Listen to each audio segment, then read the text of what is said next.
இந்த மேட்டு பார்த்தீங்கன்னா சூப்பராக அருமையாக இருக்குது. நீங்கள் பாத்ரூம்லாம் போட்டுக்கலாம், இல்லை வாசல்லையும் ஊற்றலாம். கலரும் நல்லா இருக்குது. இந்த போர்வை டவல் நல்லா இருக்குது பார்க்குறதுக்கு.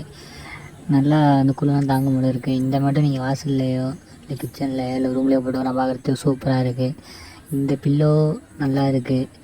அந்த மட்டும் கலரும் நல்லா ஷைனியாக கொடுத்துருக்காங்க இந்த பில்லோவுக்கு. இந்த போர்வை நல்லா இருக்குது, பார்க்குறதுக்கு சூப்பராக அழகாக இருக்குது. டிசைன் நல்லா இருக்குது. இந்த போர்வை நல்லா இருக்குது. ஃபுல் ஒயிட்டு, அதில் இது ரோஜா பூ டிசைன் கொடுத்துருக்காங்க, சூப்பராக இருக்குது. இந்த இது நீங்கள் யூஸ் பண்ணிங்கன்னா இது வாசம் சூப்பராக அடிக்கும். இந்த போர்வை நல்லா இருக்குது, பார்க்குறதுக்கு அருமையாக இருக்குது.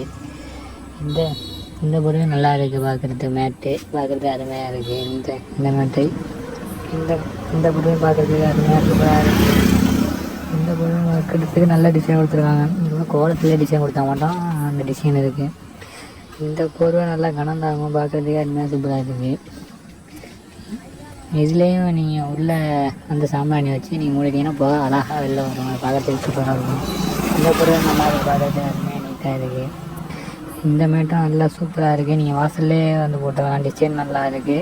இந்த டிசைன் சூப்பராக கொடுத்துருக்காங்க. இந்த வேர்பில்லோ போர்வெல்லாம் டிசைன் சூப்பராக இருக்குது. நீங்கள் பிரிட்ஜுக்கு மேலே போட்டுக்கலாம் இந்த மேட்டை. இதுவும் நல்லா இருக்குது. அது டவல் கொடுத்துருக்காங்க. இந்த டவல் கிச்சனில் இல்லை வேறு யூஸ் பண்ணிங்கன்னா நல்லா இருக்குது இந்த டவலு. இந்த மேட்டும் நீங்கள் வாசலில் போட்டுக்கலாம். மண்ணுலாம் நல்லா தாங்கும்னு நினைக்கிறேன். டிசைனும் நல்லா இருக்குது. இதில் நீங்கள் கை துடைச்சிக்கலாம், கச்சிப்பு மட்டும் யூஸ் பண்ணிக்கலாம். எல்லா லிங்கும் கீழே எடுத்து பிடிச்சி வாங்கிங்க. தேங்க்யூ.